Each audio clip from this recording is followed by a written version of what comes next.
Donc l'idée, elle est là-dessus, hein. Commencez maintenant dans votre projet, bien se préparer pour avoir à payer. Euh, ouais, en fait, si on commence pas maintenant, c'est probable que dans l'avenir, ça va coûter encore plus cher et du coup, on regrette sur du long terme. Donc, construire en 2026, c'est gagner 6 mois d'avance et je souhaite, avec les éléments que je vais vous partager, vous permettre de faire entre 25 à 35 000 euros d'économie et éviter 6 mois de retard, et donc éviter la désillusion qui pourrait en découler. Durant cette masterclass, on va apprendre à concevoir son lieu de vie de façon un peu plus consciente, façon sereine, plus économique, sans forcément subir les choix des professionnels, du marché et les hasards du taux du marché.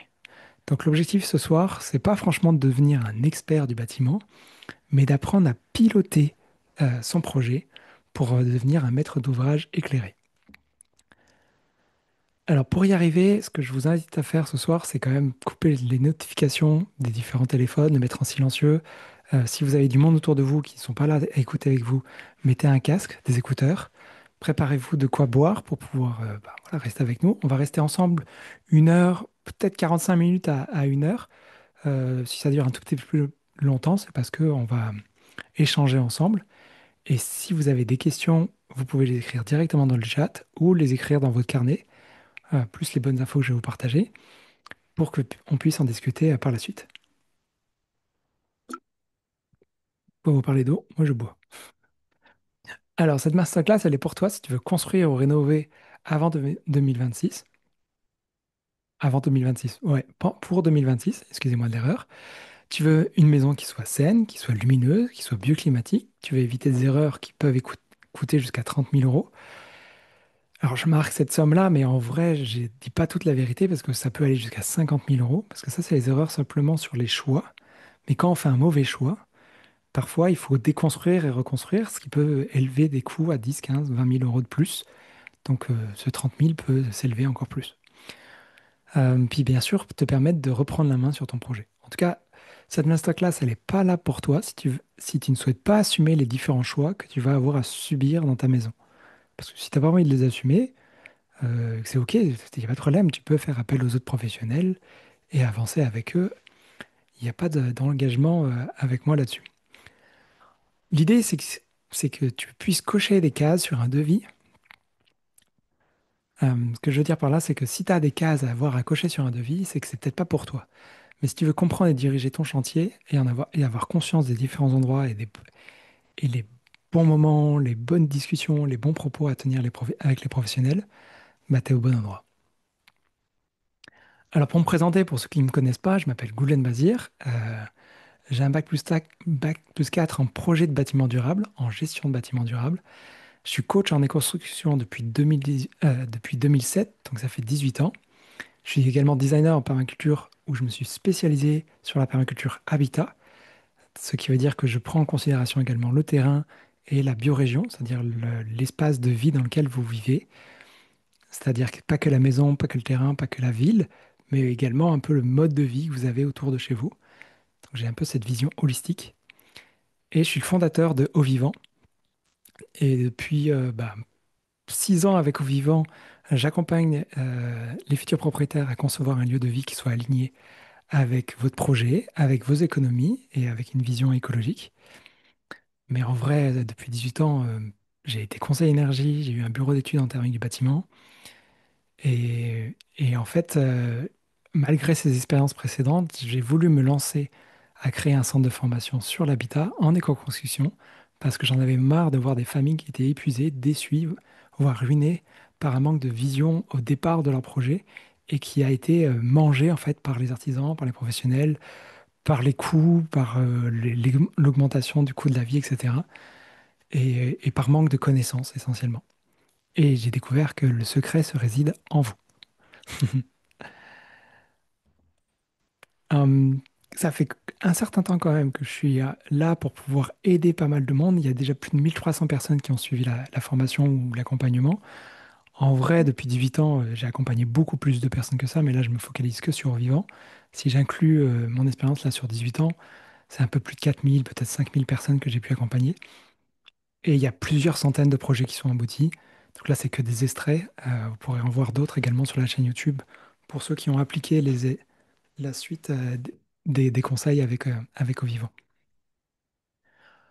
Sans rentrer trop dans le détail, en gros, voilà, prise de conscience de la nature dès 97, en 2007 la formation, en 2012 la formation en design de permaculture, en 2014 conseil énergie plus bureau d'études en thermique du bâtiment, donc ce qu'on appelait à l'époque la RT 2012. Puis en 2017, germination du projet de formation avec au vivant. Avant ça, ça s'appelait guide en habitat. Puis après, en 2018, j'ai fait plusieurs visites de maison avec les précédents clients qui commençaient déjà à arriver entre 2017 et 2018. Et ensuite, bah, depuis 2019, la première édition de la formation en France. Et donc là, déjà plus de 1325, j'ai pas mis à jour. Et donc plus de 500 vivent déjà dans leur maison, ou une bonne partie, j'ai marqué 500, mais c'est probablement pas à jour ça non plus. On doit être à un peu plus de la moitié qui vivent de leur projet professionnel également, parce qu'il y en a qui ont suivi cette formation à titre de reconversion professionnelle. Et, euh, et quand je dis que j'ai accompagné vraiment plus de monde que les 1300 personnes qui se sont formées, c'est parce que j'ai été conseiller énergie auprès de l'ADEME de 2007 à 2011. Et après, bureau d'études, où là, j'ai accompagné moins de monde, avec plus d'une centaine de porteurs de projets. Et c'était hyper intéressant. Donc ça, j'étais dans le Var à ce moment-là. Alors, en quoi En Vivant peut vous aider? Euh, on va aborder plein d'autres sujets ce soir, mais c'est juste pour vous rappeler un peu les différents sujets qu'on aborde avec Au Vivant. On est là pour accompagner et former sur des sujets qui sont la construction, la rénovation, la reconversion professionnelle, ou si vous êtes déjà pro, ajouter des compétences professionnelles. Allez, commençons déjà à vous permettre d'imaginer dans quoi on va parler ce soir. C'est quoi un peu le sujet qui pourrait vraiment vous accrocher? Moi, je vous invite à vous imaginer vous-même dans 3 mois. Tu as pris une décision de construire et tu es là à te poser dans quel environnement tu veux avoir à t'ancrer, à poser la première pierre de ta maison. Et ce soir, je vais faire en sorte de te montrer le comment. Euh, Ce qu'on voit ici, c'est la photo d'une des dernières visites de maison qui a été tournée en fin septembre. Oui, c'est ça, fin septembre. Et le montage de la visite est toujours en cours. Par contre, l'interview est déjà partagée sur la chaîne YouTube au vivant. Je vais vous partager à partir de maintenant en fait plusieurs exemples de visites de maison qui sont également sur la chaîne YouTube. Là, ici, vous avez l'exemple de Sophie et Thomas qui voulaient une maison autonome en eau, en énergie. Ils se sont lancés dans un projet assez ambitieux parce que à l'origine, il n'y avait pas de serre, il n'y avait pas de terrasse avec un espace habitable. Dessous, il y a un studio. Et il n'y avait pas, je crois qu'ils avaient, peut-être s'ils avaient commencé l'extension de la maison à côté, mais en gros, en somme, à l'origine, il n'y avait que ça comme maison. Et donc, ils ont vraiment agrandi et ils ont optimisé la maison pour qu'elle devienne complètement, voilà, au top de l'autonomie. Alors, c'est un projet qui est assez ambitieux, on est d'accord, hein, et ils avaient besoin d'un plan assez clair, de faire les bons choix des matériaux.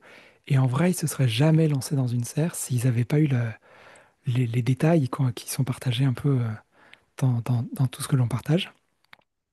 Et donc, ils ont pu construire vraiment une maison qui répond à leurs besoins au quotidien et répondre à différents défis environnementaux qu'on pourrait avoir à vivre dans le futur. Comme je le disais, vous pouvez retrouver la vidéo sur la chaîne. Ici, c'est la visite également d'une tiny house. Donc, ce que je veux dire ce soir, c'est qu'on ne va pas parler que de maisons qui valent plus de 200, 300, 500 000 euros. Hein, on est capable aussi de parler de maisons qui valent entre une tiny, ça vaut.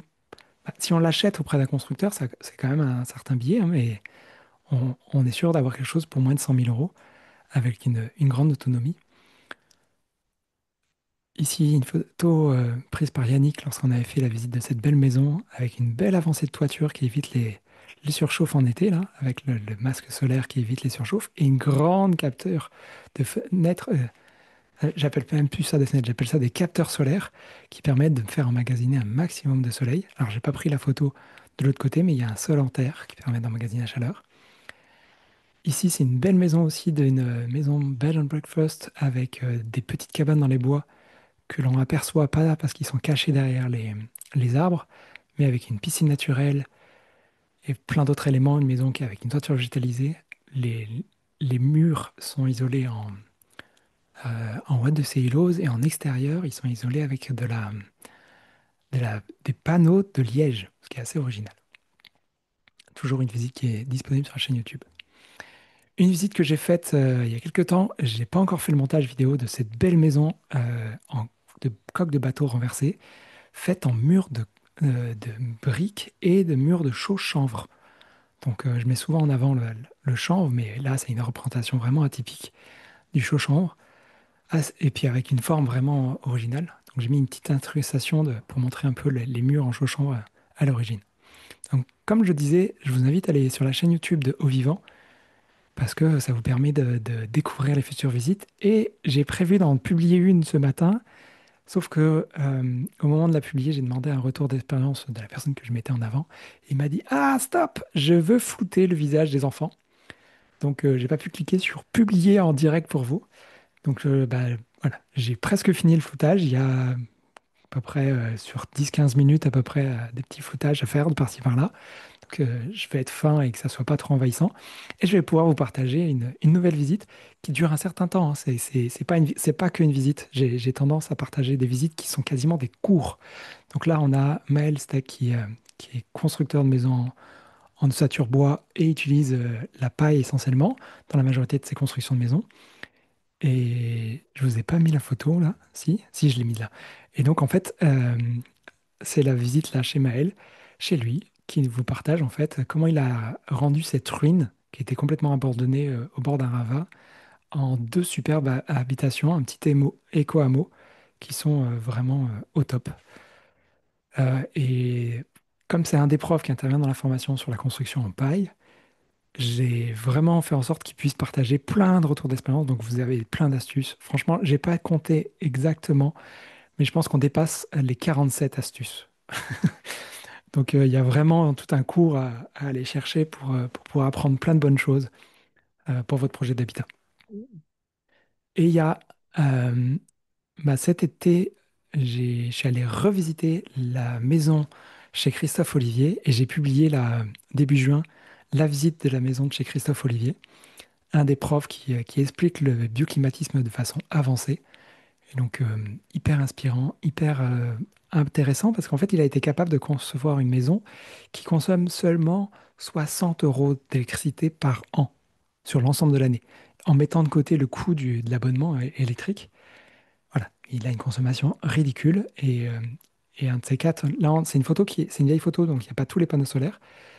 Mais quand il aura fini d'installer tous les panneaux solaires, il va pouvoir même injecter du réseau, de l'électricité dans le réseau, donc être bénéficiaire énergétiquement. Ça, c'est une maison quand on fait des croquis. En tout cas, l'idée derrière tout ce que je suis en train de vous montrer, c'est que bah, il ne faut pas hésiter à se lancer dans une intention de vouloir vivre dans un lieu de vie qui nous intéresse, qui est important pour soi. Et je crois que c'est intéressant d'avoir à se lancer parfois dans des magazines, acheter des magazines de liens avec la maison, avec des mots-clés, sur des sujets qui vous intéressent, les découper, les mots-clés, découper les formes de maison et les mettre sur un grand tableau pour pouvoir vous projeter et imaginer quelle est la maison, quel est le style de vie que vous avez envie de vivre par chez vous. Et ça, c'est deux tableaux d'intention qui ont été faits par des étudiants. Je crois des étudiantes, c'est plutôt les femmes qui ont tendance à faire ça, mais ça fonctionne très très bien parce que maintenant ils y vivent. Donc, pertinent. Autre tableau d'intention également.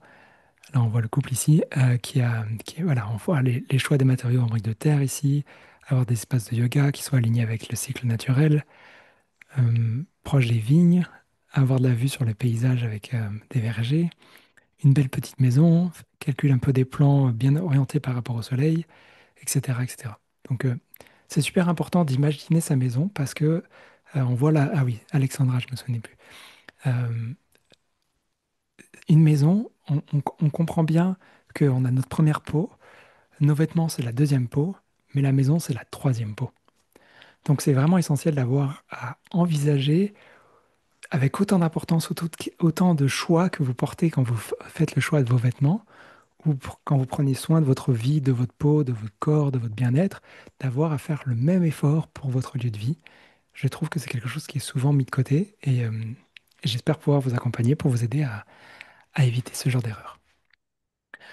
Alors, on a le droit à l'erreur, hein, parce que de toute façon, on ne peut pas tout savoir. La petite ligne verte ici, elle représente ce que vous savez, ce que moi je peux savoir aussi, hein, d'une certaine façon.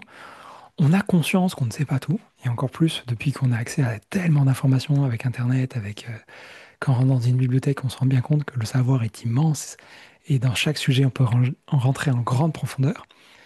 Mais l'idée, en tout cas, c'est de faire en sorte que vous puissiez aller chercher l'essentiel, et en réduisant votre ignorance, votre méconnaissance, en allant chercher des petites tranches dans tous les sujets qui sont importants dans un sujet d'habitat, pour qu'en prenant tous ces petits sujets, ces petites feuilles de synthèse, vous puissiez éviter de grandes erreurs.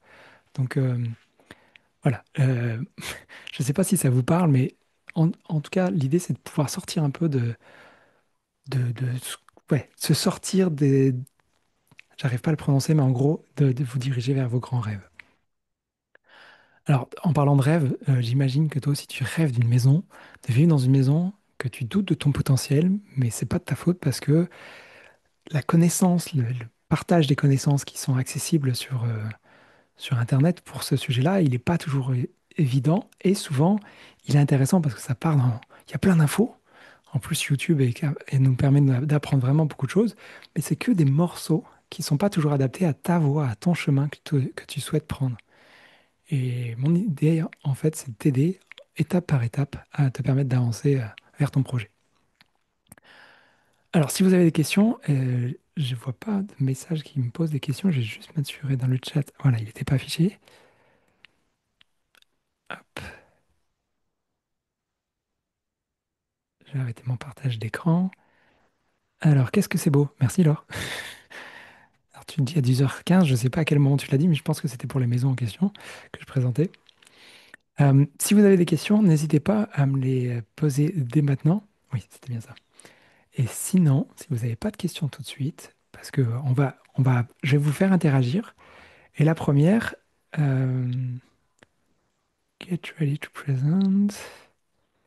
Je vais tenter un truc que j'ai jamais fait. Ah, il faut pas que je le fasse là. Ok, non, il faut que je le fasse ici, pardon. Je vais essayer de vous partager un système qui est tout nouveau pour moi, que je vais expérimenter avec vous, qui permet de vous faire interagir dans le chat. Pourquoi je ne le vois pas? Ah, c'est parce que il y a les questions.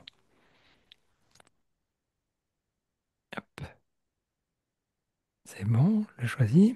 Petit temps de latence, mais ça va être juste génial, vous allez voir. Continuer. Faut-il construire? Présenter. Ça charge. Yes. OK. Partager l'écran. Autoriser. Est-ce que vous voyez la carte mondiale qui s'affiche? Oui. Est-ce que mon son est toujours bon? Parce que j'ai un erreur de son, mais ça a l'air d'être bon. Super, merci beaucoup, Jonathan, de faire un des grands signes avec ta tête. C'est top. Donc, dans le chat, ce que je vous invite à faire, c'est d'écrire la ville. Alors, mettez pas la ville exacte où vous habitez, mettez la grande ville à côté de laquelle vous habitez pour que la carte puisse interagir avec vous dans le chat. Normalement, en écrivant ne serait-ce que Paris, Londres, je ne sais pas, Kuala Lumpur ou Chinatown, ça devrait s'afficher. Alors, Quimper, tac, ça s'affiche. Ok, cool. Martinique, génial. Paris, donc on voit que ça s'affiche sur la carte. Trop bien. Génial, je suis assez content que ça fonctionne.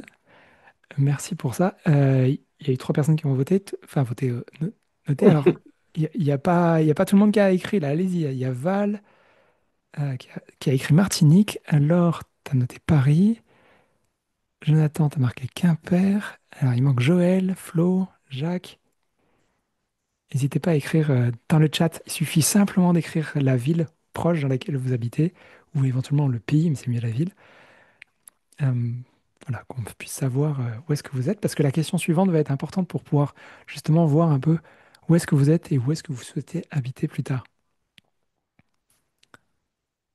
Après, je ne vais pas vous forcer la main, vous faites ça à votre rythme. Bon, allez, on continue. La question suivante, c'est où aimeriez-vous vivre à l'avenir? Est-ce que vous voulez toujours habiter au même endroit? Donc là, vous pouvez à nouveau marquer la ville où vous habitez ou un autre endroit si ça vous intéresse. Donc, Jonathan confirme pour Quimper. Alors Jonathan, pour information, je suis né à Quimper, donc je soutiens. mais j'y habite pas. Laure en Dordogne, Val en Afrique de l'Ouest, trop bien. Euh, Merci pour vos interactions.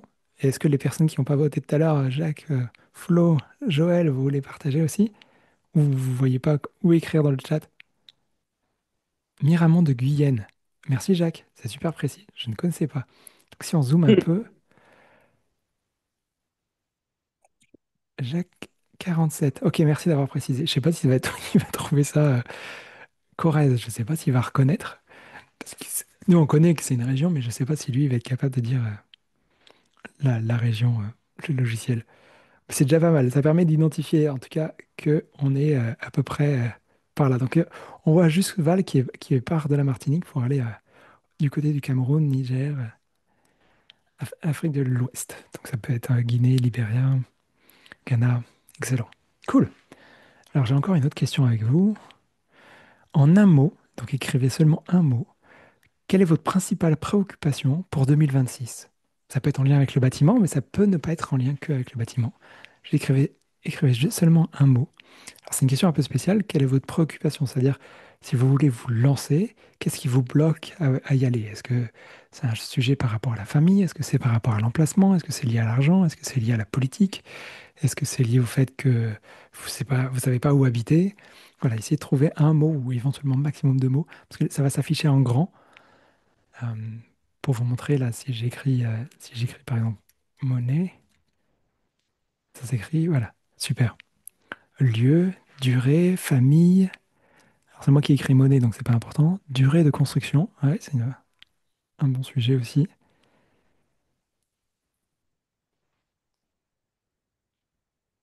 Je vois Jacques en train d'écrire, je vais lui laisser le temps avec le chat.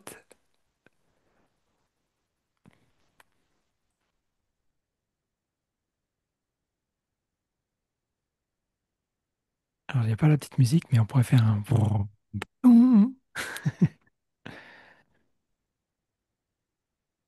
Alors, si tu as mis plein de mots, Jacques, oui. Du coup, ça va, c'est trop long, donc ça s'affiche pas. Je vais le lire pour les autres.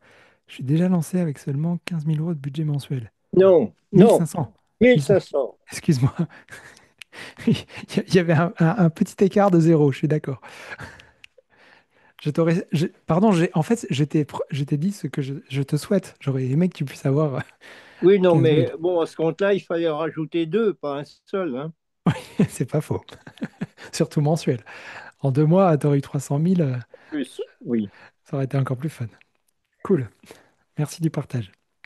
Il y a Jeff qui vient nous rejoindre. Si tu as envie de nous partager un mot-clé pour partager un peu c'est quoi ta préoccupation principale pour 2026, bienvenue à toi. Après, je te prends peut-être d'hyper vieux, donc on peut avancer à la question suivante. Comme ça va être un peu moins stressant. En une phrase, donc là, vous pouvez écrire beaucoup plus. En une phrase, quel est selon vous le principal avantage ou éventuellement inconvénient de construire en 2026? Donc là, il va y avoir des petites vignettes comme des post-it qui vont s'afficher dans l'écran. Donc, Jacques, tu pourrais presque faire un copier-coller de ce que tu as écrit si tu le souhaites. Jonathan, augmentation. Voilà. Et là, ça s'affiche. Je ne sais pas si ça vous plaît, mais moi, je trouve ça fun. Ce genre de petits trucs, là, ça permet, un, de vous faire interagir et surtout, ça permet d'afficher auprès de tout le monde les éléments clés qui sont dans le chat. Alors, une phrase. Quel est selon vous le principal avantage ou inconvénient de construire en 2026?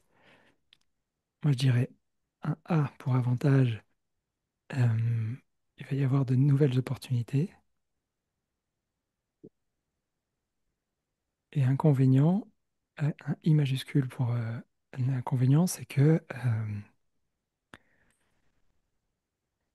est-ce qu'il va y avoir des nouvelles taxes?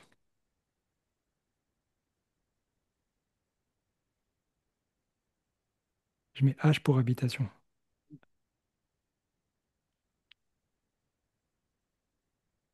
Alors, ça vous a pas plus inspiré que ça? Il y avait que Jonathan et moi qui avons des idées. Alors, marché de l'immobilier fébrile. Laure, qu'est-ce que tu entends par fébrile? Est-ce que tu dirais qu'il est, il est rare ou est-ce que il est trop sensible ou pas très engageant? Si tu souhaites ouvrir ton micro pour nous partager ça, si tu es dispo. Oui, oui. C'est bon, le micro n'est pas Voilà, tombé? ça y est, vous me voyez? Ouais. Ouais.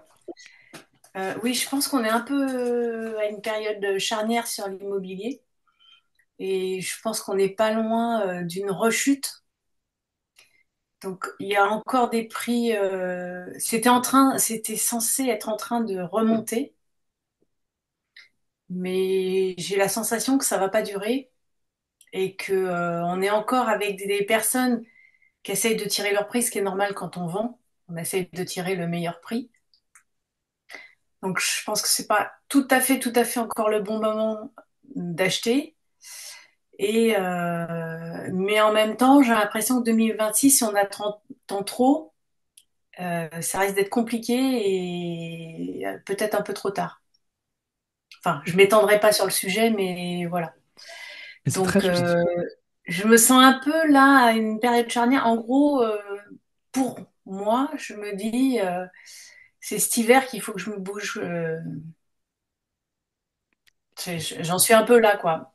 Sauf que tu Exact. connais mes contraintes et c'est pas évident. Yes. Il n'y a pas de souci. Bah écoute, je vais tenter de répondre à la question par la suite. Donc je vous pose encore une autre question et dans la présentation qui en découle derrière. Hop, ça y est, ça marche. Quel est votre point de vue justement sur la construction en 2026? Vous pouvez juste écrire un, 2, 3 ou 4 ou 5. Vous n'avez pas besoin d'écrire le mot en entier, juste le chiffre. Et ça va se voter à votre place. Ça dépend. Ouais, Qui a dit ça dépend? moi je Ça l'adore. dépend, ça dépasse, tu sais ça. Bah, en fait, je l'ai noté en me disant, je sais que ça se dit encore en public, mais quand on suit la formation, on essaye de plus jamais répondre à de plus jamais répondre à une question en disant ça dépend. Bon, à première vue, vous êtes plutôt pour, donc c'est déjà pas mal. J'ai essayé de modifier l'affichage que puis-je voir vos votes. Ah oui, ça y est.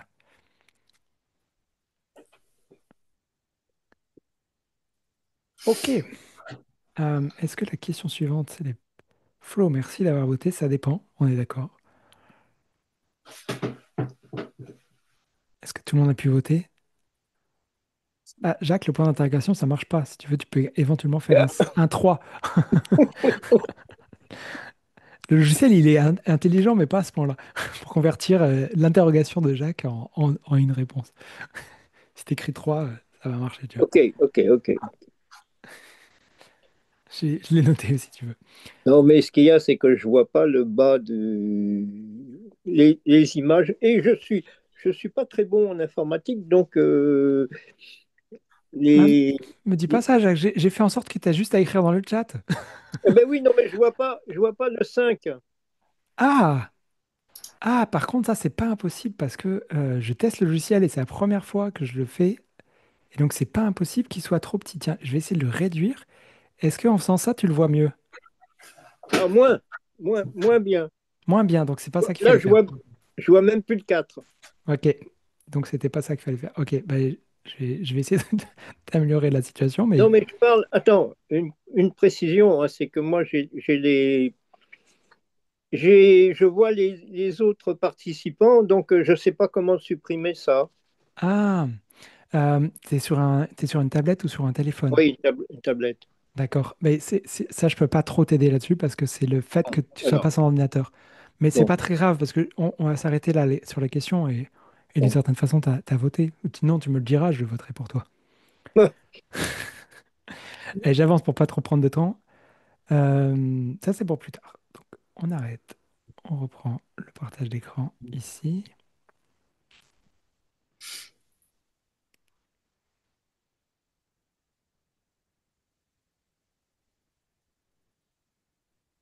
Question. Tac, c'est bon. C'est parti. Ok, on continue. Alors, avant qu'on rentre dans les trois secrets que j'ai envie de vous partager ce soir, je voulais juste vous rappeler un petit truc essentiel. C'est que l'objectif d'avoir à construire une maison, c'est d'avoir à construire une maison qui soit pour soi. Donc il y a un peu le principe de la permaculture ici, où on fait en sorte d'avoir une vision holistique assez élargie, où on prend l'environnement sauvage et on ramène de plus en plus proche jusqu'à chez soi, qui est la maison, c'est la zone zéro.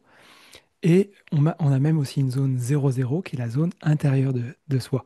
Et en fait, une maison, un lieu de vie, une construction, une rénovation, quoi que ce soit qu'on fait comme projet, ça part profondément de soi, de son cœur et de son objectif. Donc en fait, quel que soit le blabla qu'on peut entendre avec la politique et les éléments que je vais vous partager tout à l'heure, si vous êtes convaincu, si vous êtes clair sur le fait que vous allez être capable de mener à bien votre projet pour vous et d'avoir à construire ou rénover votre lieu de vie, moi je pense que c'est tout à fait envisageable parce que vous allez le raisonner, vous allez le vibrer, vous allez faire en sorte que vous allez pouvoir vivre chez vous, en fait. Et moi, mon objectif, c'est de faire en sorte que vous puissiez vivre cela sereinement et dans la joie. Donc, pour ça, parfois, c'est essentiel d'avoir à célébrer le chemin parcouru. C'est-à-dire qu'avant qu'on débute ce que je vais vous présenter par la suite, c'est vraiment important de prendre en considération que tous les lieux dans lesquels vous avez déjà habité, vous avez vécu, ou même éventuellement parti en vacances un petit temps, vous avez vécu une expérience dans un lieu de vie, et toute cette expérience-là, même si vous n'êtes pas très âgé, eh bien, on peut additionner toutes ces connaissances-là pour pouvoir faire des choix qui soient consciencieux et alignés avec qu'est-ce qui est important pour vous. Donc, célébrer le chemin parcouru, c'est porter un vrai regard d'amour sur soi, sur les autres personnes avec qui on va avoir à partager son projet, et ça permet d'aimer vivre le lieu dans lequel on va se projeter, l'envie où on veut aller. Jonathan, par exemple, qui veut rester à Quimper, peut-être c'est dans la même maison, peut-être que c'est dans un autre endroit. Donc voilà, c'est vraiment important de célébrer ce qu'on a aimé et également de célébrer et de prendre en note ce qu'on ne veut plus vivre ou revivre. Donc célébrer, c'est voilà, il faut pas hésiter à y aller, quoi. On y va. Alors, pourquoi l'habitat ne correspond pas toujours à nos attentes? Maintenant qu'on a on a peu avancé pour la célébration, euh, ben, souvent dans les lieux de vie dans lesquels on se trouve, on a la majorité des projets d'habitat qui ne correspondent pas aux attentes des futurs propriétaires. Et on le vit aussi parce que la majorité des maisons qui sont rénovées, on a fait propre. C'est-à-dire qu'on a fait en sorte que les fenêtres soient à peu près aux normes au minimum. On a fait une esthétique, on a juste repeint les murs pour pouvoir les faire propres. On a mis un revêtement sur le sol, mais on n'a pas forcément isolé, amélioré les fenêtres ou changé un peu tout l'écosystème. Et souvent, même quand on fait propre, on a tendance également à cacher des vis, les vis du bâtiment. Donc ça, c'est juste pour pouvoir appuyer le fait d'avoir à se lancer dans un projet de construction. Et c'est important d'avoir à se poser les bonnes questions qui nous éloignent un peu de cette maison saine, écologique et autonome. C'est que parfois, c'est un peu caché. Et comment les déceler, c'est pas toujours évident quand quand c'est bien caché. Donc, quand on se lance soi-même dans son propre projet de maison, on est sûr de partir du bon pied. Donc, ce soir, je vais vous partager les 3 secrets pour construire en 2026. Pourquoi attendre? Bah, c'est perdre. Ensuite, acheter ou concevoir. Est-ce qu'on achète une maison ou on va la concevoir? Et le dernier secret, souvent, ce qui est souvent oublié, c'est que ça doit être vous le maître à bord. Premier secret. Ici, attendre, c'est perdre. Ce que je veux dire par là, c'est que attendre le bon moment, c'est souvent que les terrains vont encore se raréfier, les normes vont encore changer, ou elles vont se durcir, s'amplifier, se complexifier, et les coûts vont nécessairement monter. On va le voir dans un instant, je vais vous partager des courbes qui font un peu peur. Donc, l'idée, c'est de savoir si vous avez déjà fait ce constat dans votre vie. Est-ce que vous avez tendance à vous projeter, à faire des projets en vous disant dans un an, je vais faire tant d'argent, dans un an, je vais faire ma maison, dans un an, je vais faire ça, ça, ça. Mais est-ce que vous vous êtes projeté dans 10 ans?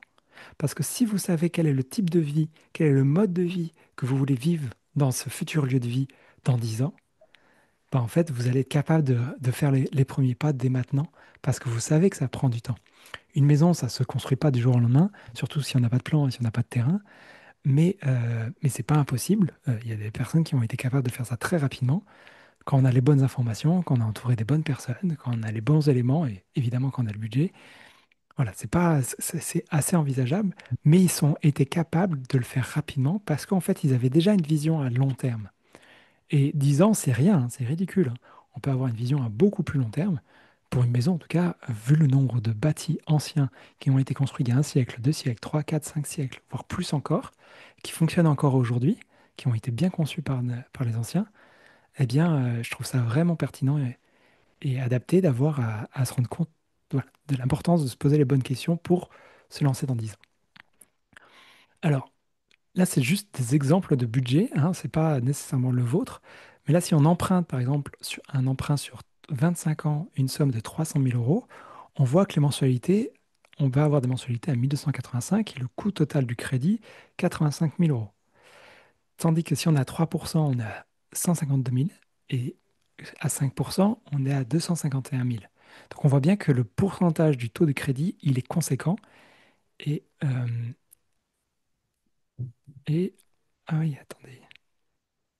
Oh my God. Alors, j'avais une courbe qui montrait où est-ce qu'on en était dans les courbes, dans les taux du crédit bancaire en ce moment, et je la vois plus dans mon partage d'écran, donc je vais pas pouvoir vous la partager. Mais en somme, ce qui est important de retenir là-dedans, c'est que en fait, voilà, vous savez quoi, je vais quand même vous la partager autrement. Hop là, je vais vous la dessiner, tout simplement. Partager ici, mon iPad, tac, partager. Alors, ça va s'ouvrir. Voilà. Alors, on va prendre plutôt celui-là.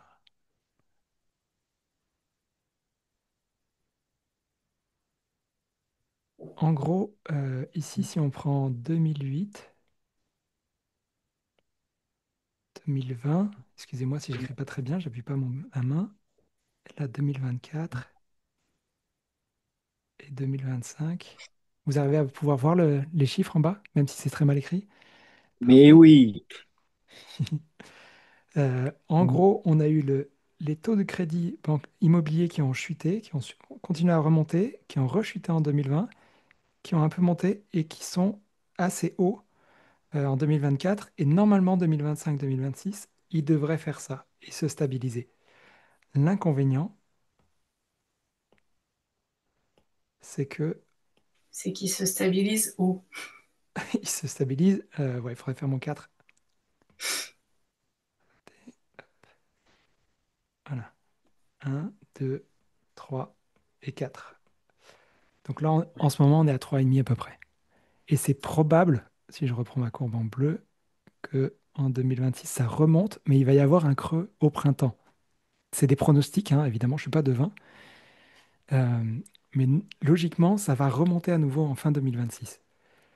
Donc on est autour des 3,5 et ça devrait à nouveau descendre pour, euh, pour le printemps. Donc j'espère de tout cœur ça va se rapprocher des 3%. Donc voilà, c'était pour vous partager un peu ce genre de schéma. Euh, je reprends mon partage d'écran avec mes slides.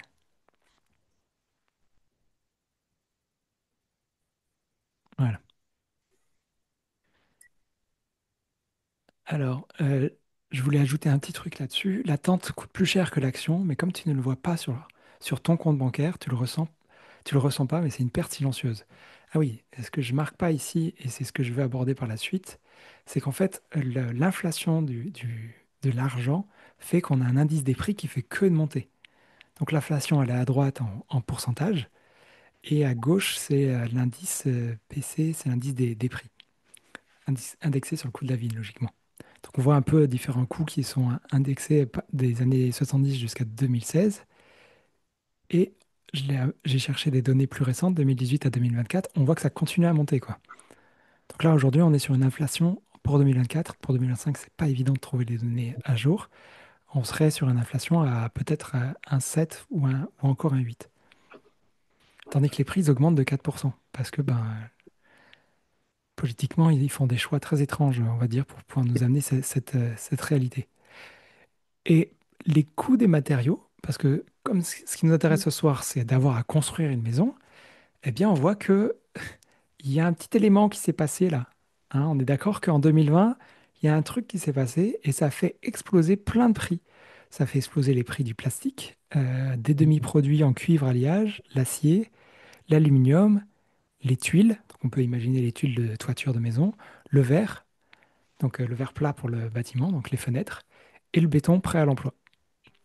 Donc le béton, il a augmenté un peu en 2023. euh, et j'ai essayé de trouver les données plus récentes, mais j'ai pas réussi parce que les autres données que j'ai trouvées, là ici, on est sur une base de 100 en janvier 2020. Et, en, et ça, c'est pas forcément plus récent, mais c'est d'autres matériaux, pierre de construction, granulats, tuiles et briques, ciment, préfa, BPE, je sais pas ce que c'est, je pense que c'est du béton, mortier et taille et façonnage. Et donc on voit que les indices de prix, ils ont continué à chuter étrangement. Donc en fonction des courbes, on nous fait peur d'un côté et on essaie de nous rassurer de l'autre. Donc c'est un peu spécial quand même. Euh, Après, c'est un indicateur d'activité, donc c'est pas forcément la même chose. Hop, je coupe les sons. Donc voilà. Donc c'est pour vous partager un peu le fait que tous ces coûts-là, ils sont assez affolants parce qu'on est en train de se rendre compte que on est en train de faire évoluer le marché à la hausse au niveau des coûts. Et là, je vous ai montré juste le coût des matériaux. Je ne vous ai pas marqué BPE, béton prêt à l'emploi. Merci Flo. Je ne vous ai pas marqué les coûts de l'énergie, mais c'est une indication en direct parce que quand on construit, on consomme de l'énergie. De toute façon, la quasi-totalité de ce que l'on utilise dans la vie quotidienne, il y a un coût énergétique derrière qui est plus ou moins conséquent. Donc ça a nécessairement un impact systématiquement dans notre vie au quotidien. Et de, de se rendre compte que les coûts ils augmentent, que les taux ils augmentent, quand on voit qu'il y a des bons moments, et je pense qu'en 2026, il va y avoir une baisse, peut-être pas forcément du coût de l'énergie, ça c'est compliqué puisque j'ai appris récemment que la France vend, c'est le terme qu'ils emploient, hein, ils vendent de l'électricité à l'Allemagne à taux zéro, enfin pas à taux zéro, à 0 euros. En gros, les Français, avec leurs centrales éoliennes et nucléaires, envoient gratuitement de l'énergie électrique aux Allemands. Donc je ne sais pas dans quelle situation les Allemands ont réussi à pouvoir négocier un truc pareil, mais on voit bien que l'Europe permet ce genre de choses. Et donc ça, je ne pense pas que les coûts de l'énergie vont pouvoir évoluer rapidement, à part si on arrive à faire rentrer de l'argent dans les caisses d'ici là. Par contre, le coût des matériaux, ils peuvent baisser, mais l'astuce que j'ai envie de vous partager ce soir, et c'est ça, c'est pour ça que vous êtes avec moi, c'est pourquoi c'est pertinent d'avoir à se lancer en 2026, c'est parce que en 2026, le BTP va être moins cher. Donc, on est d'accord que le bon moment, c'est pas quand tout va bien, c'est quand toi tu es prêt. Ce que je veux dire par là, c'est que en ce moment, on nous fait peur de partout et on est en train de nous lancer des messages complètement ahurissants contre les Russes. Enfin, bon, c'est de la politique et de toute façon, les n'importe quoi, et les médias encore plus. Mais quand on ramène à soi ce que l'on peut faire dès maintenant, on se rend compte que quand on est prêt et que quand c'est le bon moment de trouver le bon terrain et qu'il va y avoir enfin une bonne baisse au bon moment en 2026, bah toi, tu vas être prêt et tu vas pouvoir faire des choix. Et si ces choix ils sont en plus basés sur une technique pour que ça coûte moins cher, bah ici, le BTP, c'est pas le bâtiment travaux publics. Je me suis amusé à le renommer, qui est le bois, le terre et le paille. Donc, on est d'accord que tu ne peux pas contrôler les taux, tu contrôles pas, mais par contre, ce que toi, tu peux contrôler, c'est la clarté, c'est ton plan et les différents choix que tu vas avoir à engendrer pour le futur. Et ce qui fait toute la différence entre subir le marché et l'utiliser à ton avantage, eh bien, c'est d'avoir les informations à temps. Donc, ceux qui se préparent aujourd'hui seront les seuls qui vont être véritablement prêts quand le marché va repartir, quand ce ne sera pas le moment d'avoir à réfléchir, mais bien quand ce sera le moment d'agir. Et donc, pour ça, je pense que pendant que tu vas voir les autres qui vont essayer de courir pour essayer d'avoir acheté les bons trucs, toi, tu auras les bons éléments et tu auras les bonnes informations pour pouvoir construire en BTP, en bois, en terre et en paille. Donc là, j'ai trouvé une photo qui illustre les trois. Parce que le bois, ça pousse localement. Le savoir-faire, il est local. Il y a de plus en plus de personnes qui maîtrisent l'ossature bois. Mais on n'est pas obligé de construire forcément que en bois. On peut aussi construire autrement. Mais c'est un exemple en termes de coût qui est intéressant. Le savoir, il est local parce que ben voilà, il n'est pas facile à délocaliser non plus. Et la matière, ne serait-ce que la paille ou la terre, c'est ultra local. Et on peut faire appel aux agriculteurs autour de chez nous. Et la terre, on peut souvent prendre la terre de notre terrain ou celle qui est pas très loin autour de chez nous. Donc c'est hyper intéressant de se lancer dans ce type de choix parce que ça facilite grandement les coûts. Alors je mets note d'un point de vue éloigné, les grandes lignes de ce qui doit être fait. Ouais, on est bon là-dessus. Avec ce que je viens de vous présenter, ben, on peut isoler ces murs. Donc là, c'est les murs en ossature bois avant la mise en place de la paille. Euh, c'est pas la même maison. Ici, c'est une isolation par l'extérieur en botte de paille sur une maison en pierre qui va être enduite à la chaux. Le monsieur qui est tout en noir ici, c'est parce qu'il était en train de faire du bardage bois pour éviter qu'il y ait... Là, lui, il voulait pas mettre d'enduit à la chaux. Lui, il préférait mettre du bardage bois avec du bois brûlé. Donc c'est pour ça qu'il est tout noir. Il était en train de le faire brûler quand je l'ai interviewé. On peut également isoler ces murs. Quand je parle de paille, il ne faut pas penser que et uniquement botte de paille qui vient de la paille de blé. Il faut penser plutôt matière végétale. Comme ça, on peut inclure également dans les matériaux végétaux tout ce qui est matériaux biosourcés. Donc, il y a la fibre de bois, le chanvre. Et ici, dans cette maison, c'est isolé avec du liège. Donc, c'est pas de la paille, mais ça vient encore du végétal, puisque c'est l'écorce de l'arbre du, du chêne liège. Je trouve plus mes mots. On peut également isoler sa toiture. Ça, c'est un projet pas très, à côté de Paris, à Levallois. Un de ces quatre, j'aimerais bien aller filmer ça, mais j'aurais que les photos. Euh, D'ailleurs, ça me fait penser, j'ai oublié le prénom de l'étudiant qui a fait ces travaux-là, mais il est venu faire les cours et après il s'est motivé. Après avoir suivi les cours, il s'est dit, OK, c'est bon, en fait, je vais dé- con- enlever la toiture, je vais ajouter un étage et un demi-étage dans la toiture. Et après qu'il ait fait une super isolation en botte de paille, en hiver, il m'a appelé, il m'a demandé un coaching en me disant, Goulven, j'ai un problème, j'ai trop chaud, il fait 28 degrés chez moi, sans chauffage, à Paris, en hiver. Donc moi, je vous souhaite ce genre de problème. Je suis... Bon, après, on a pu régler l'enjeu en simplement en mettant en réglant un peu mieux la ventilation, mais ça règle un peu le défi, quoi. Donc en gros, qu'est-ce qui peut marcher pour chez vous? Se lancer à trouver les bons matériaux qui vont vous permettre d'isoler la toiture, le mur, le sol, faire des enduits en mur, cloison thermique et des sols en terre. Ça vous permet de réduire fortement les coûts puisque vous n'êtes plus en train d'être dépendant des coûts du marché. Vous êtes encore dépendant des coûts bancaires, évidemment, parce que les taux bancaires, si vous avez besoin de faire un emprunt, vous êtes toujours dépendant.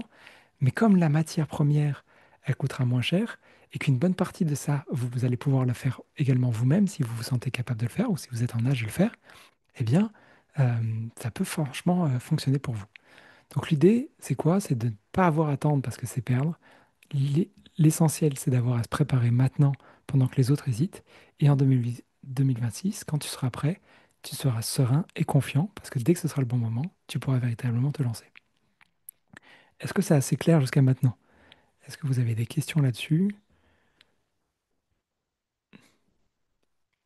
Peut-être pas, peut-être oui.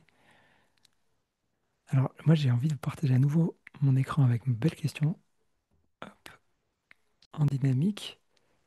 Ah, on voit il a déjà répondu.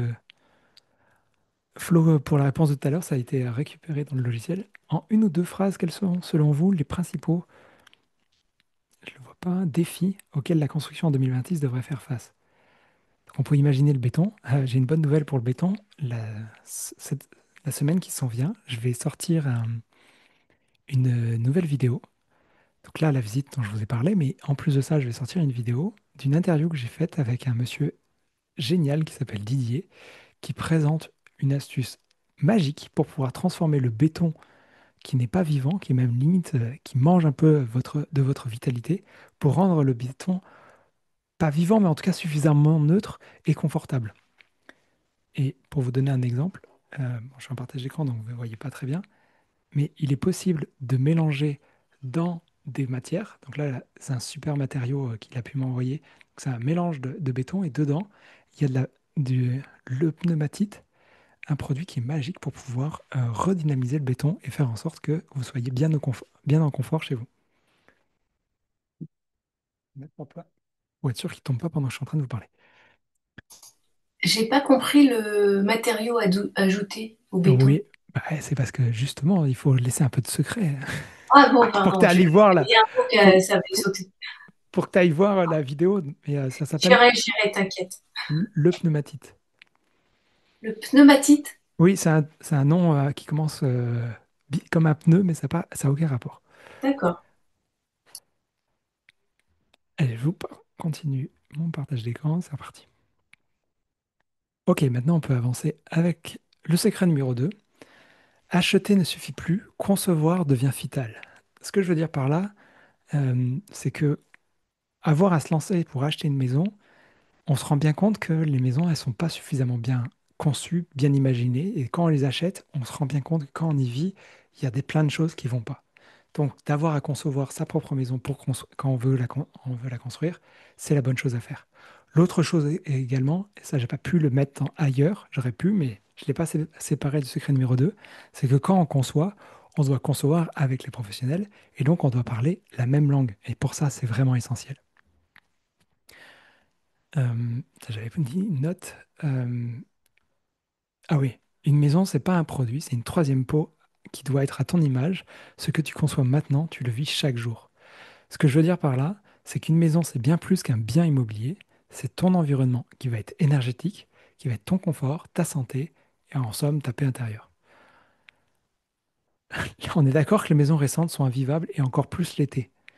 Bon, je me suis amusé avec cette image, on est d'accord qu'en effet de canicule, c'est quand même assez hallucinant. Mais dans une maison, quand la canicule rentre, on ne sait pas l'empêcher de la faire rentrer.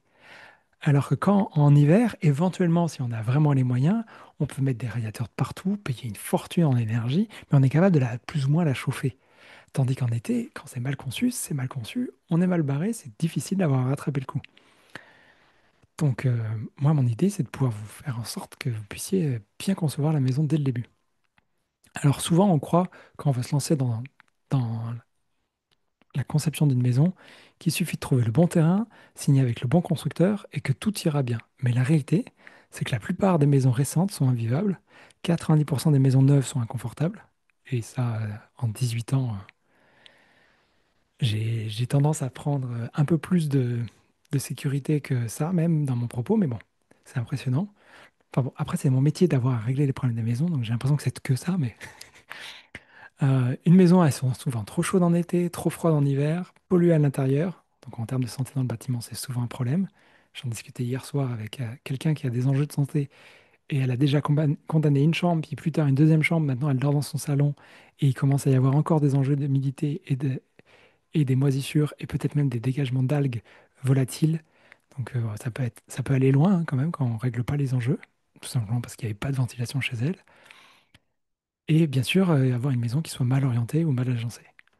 Donc, même si on a une norme aujourd'hui, on va l'aborder un peu après, la RE 2020, elle permet de poser un plancher minimal pour pouvoir faire les choses à peu près comme il faut, mais c'est le logiciel qui dit si c'est bien ou pas bien à l'architecte ou au technicien. Tandis que si vous n'avez pas une connaissance un peu généraliste de ce que vous avez besoin, c'est probable que ça déborde un peu. Enfin bon, ce que je veux dire par là, c'est que il faut s'assurer d'aller chercher. C'est à vous de vous garantir que la maison soit saine, qu'il y ait un maximum de confort et que vous puissiez avoir la sérénité d'avoir le confort à vivre dedans. Si vous voulez juste acheter une maison, euh, moi je pense que c'est la phrase qui fait le perdre le plus d'argent et de confort parce que tu n'achètes pas un bien, tu achètes en vérité un mode de vie. Quand on achète un logement, on pense souvent surface, budget, localisation, ce qui sont des très bonnes questions, mais on oublie très souvent la lumière, donc la luminosité, l'orientation, le type de climat qui va faire jouer ou pas le niveau de confort dans le bâtiment, la fluidité de quand on veut se déplacer dans le bâtiment, donc ça c'est un peu l'architecture d'intérieur, la qualité de l'air, et franchement j'en passe vraiment beaucoup, beaucoup. Donc c'est là un peu que tout se joue. Pardon, j'ai loupé une... Et le problème, c'est pas la construction, encore, c'est vraiment la conception. Parce que quand on est en train de construire, ça y est, on est sur le chantier, on peut plus trop, on est dans de l'exécution, quoi. On peut pas trop modifier les choses. Et on a un peu trop tendance à vouloir modifier les choses un peu à la dernière minute. On essaye, hein, mais à chaque fois, on détourne un peu l'efficacité de ce que l'on veut obtenir Parce qu'on essaye de faire en fonction, parce que maintenant, ça y est, c'est réel, quoi. C'est plus des idées, c'est plus des schémas, c'est plus des dessins. Et pourtant, c'est à ce moment-là, quand on est à la phase de conception, qu'on peut éviter le maximum d'erreurs. Donc la conception, c'est le seul moment où tu peux éviter les erreurs, bien orienter ta maison, choisir les bons matériaux et rendre ton projet cohérent à 360 degrés. Quand je dis à 360 degrés, c'est que il n'y a que toi qui peux l'avoir, puisque un architecte n'a qu'un angle de vue, l'artisan n'a qu'un angle de vue, le vendeur de matériaux n'a qu'un angle de vue, la mairie n'a qu'un angle de vue, le leur, pas le tien. Et moi, je suis là pour t'aider à défendre ce sujet. Ton angle de vue qui soit tous à la fois. Alors, on peut toujours réparer une erreur de travaux, mais c'est pas toujours évident. Alors qu'une erreur de conception, on est d'accord que quand c'est mal conçu dès le début, eh ben, c'est sur toute la vie du bâtiment. Donc quand tu as une coût de l'énergie qui fait que d'augmenter, si on est capable de l'éliminer cet enjeu-là, ben, c'est une économie sur 30 ans quand même. C'est pas rien. Donc une maison bien conçue, c'est quoi? C'est écrit petit là, mais en gros, c'est 20 à 35 000 euros d'économie sur la durée du projet, la durée de vie du projet. C'est un confort thermique et acoustique toute l'année, un air intérieur qui soit sain, avec une consommation d'énergie réduite, et une vraie valeur à la revente. Ce que j'appelle à la revente, c'est que si un jour, pour la famille ou quoi que ce soit, vous avez besoin de vendre la maison, putain, si vous faites une maison qui est super confortable, elle va se différencier sur le marché, c'est évident. Et dès aujourd'hui, ça se voit. Et les quelques personnes qui ont été, entre guillemets, forcées par l'histoire de leur vie d'avoir à vendre leur maison bioclimatique, ils ont toujours réussi à bien la vendre, sauf quand on est trop loin. C'est-à-dire que si vous êtes vraiment perdu dans les champs et il n'y a strictement rien d'intéressant, par rapport au prix du marché, vous êtes un peu trop élevé. Donc ça, il faut aussi quand même vérifier et valider la localisation.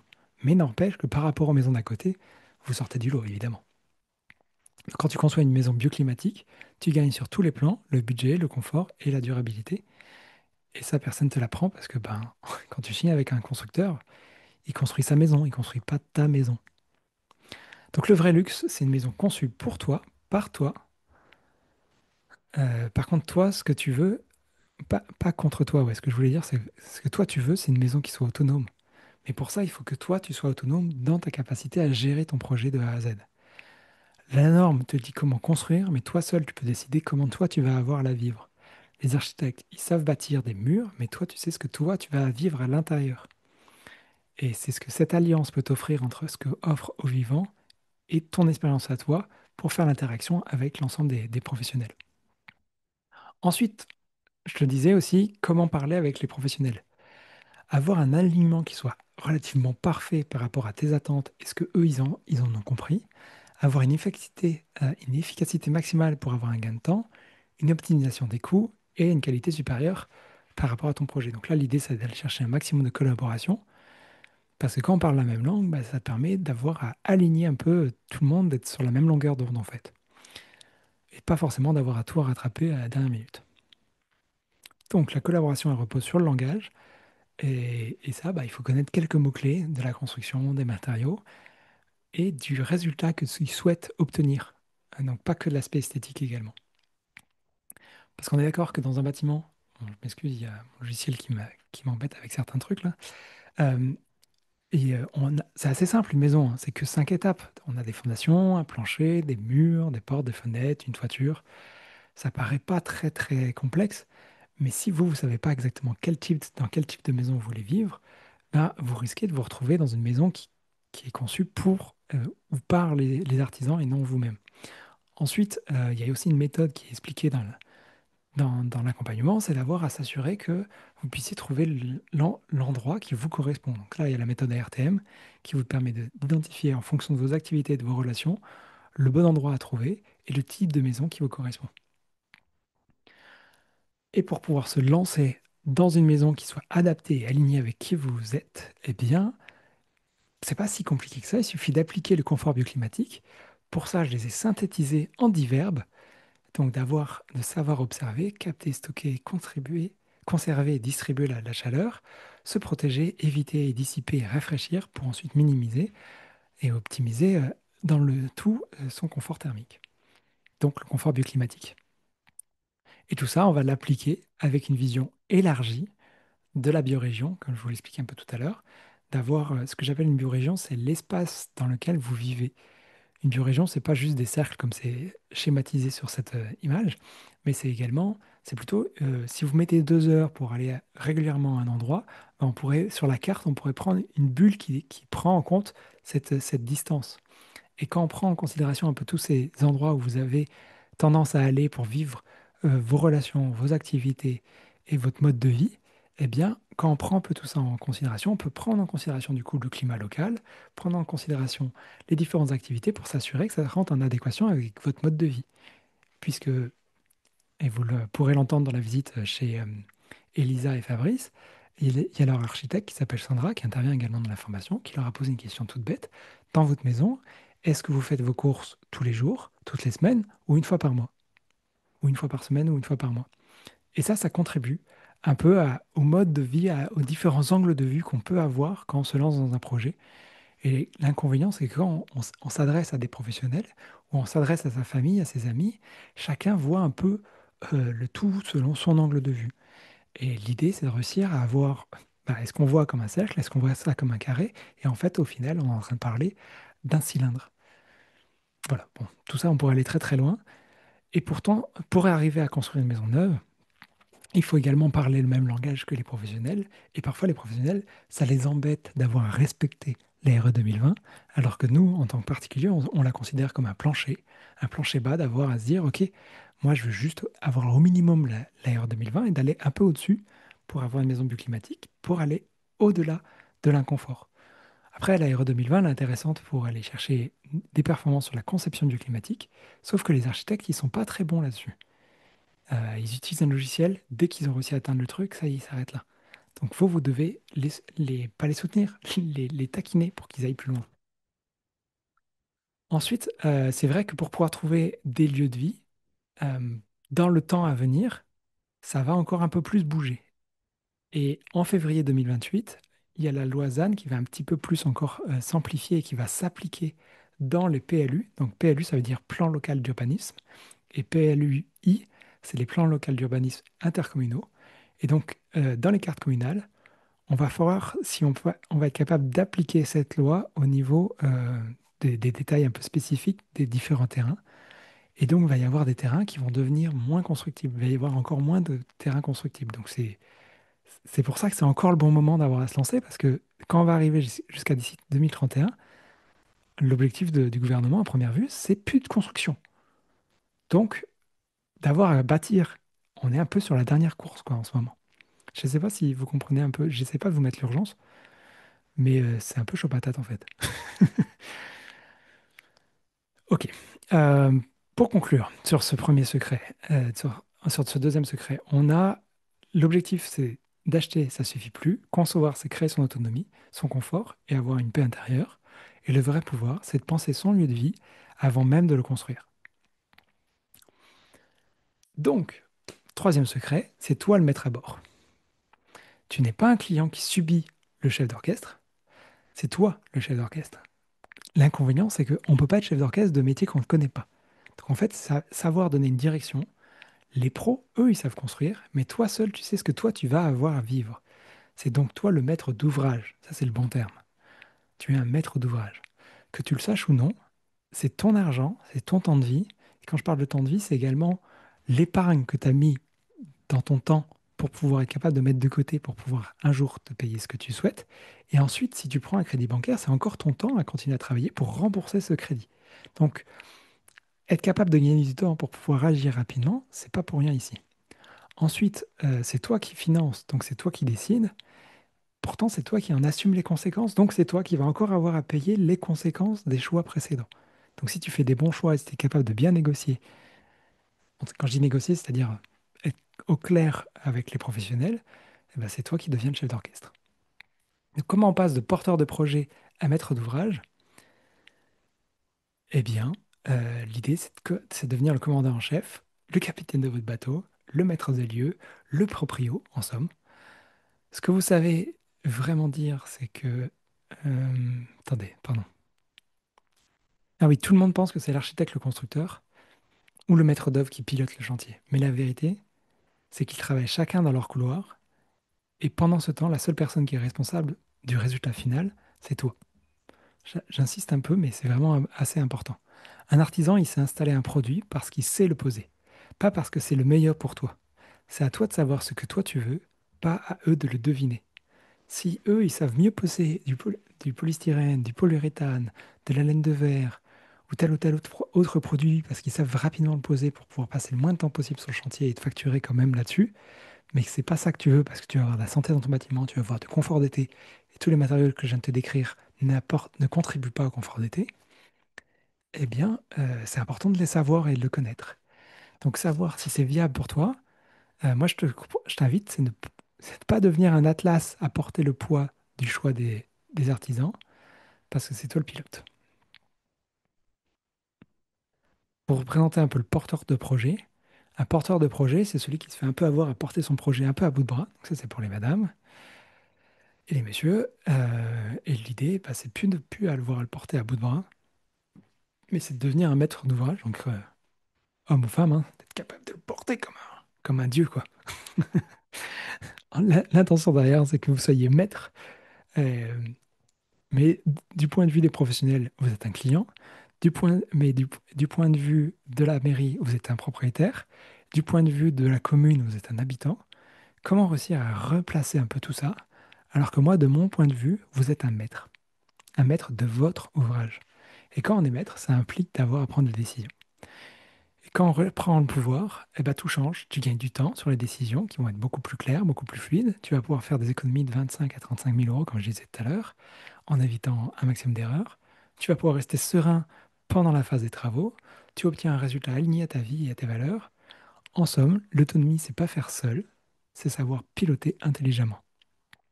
Donc pour expliquer un peu plus qu'est-ce qu'un maître d'ouvrage, c'est définir ses objectifs. Je définis en détail et exige les exigences du projet. Donc c'est toi le maître d'ouvrage qui définit tes attentes et tes spécificités. Quelles sont tes consignes que tu vas pouvoir inscrire dans un document formel, un cahier des charges par exemple. Pour obtenir ensuite le permis de construire, tu vérifies que le permis est bien conforme à ce que toi tu veux. Donc tu vas t'assurer que les autorisations sont en adéquation avec ce qui est nécessaire pour les travaux. Et ensuite, tu vas superviser le projet et tu vas échanger et valider les différentes étapes avec l'ensemble des pros du bâtiment. Donc tu as des étapes avec la mairie, tu as des étapes avec les pros du bâtiment, avec l'architecte, avec les artisans. Donc bien que le décideur principal, qui pourrait être le maître d'œuvre ou l'architecte, ils ont une responsabilité avec leur décennale, mais comme je le disais tout à l'heure, c'est aussi toi qui as la responsabilité d'avoir à vivre ou à subir leur choix.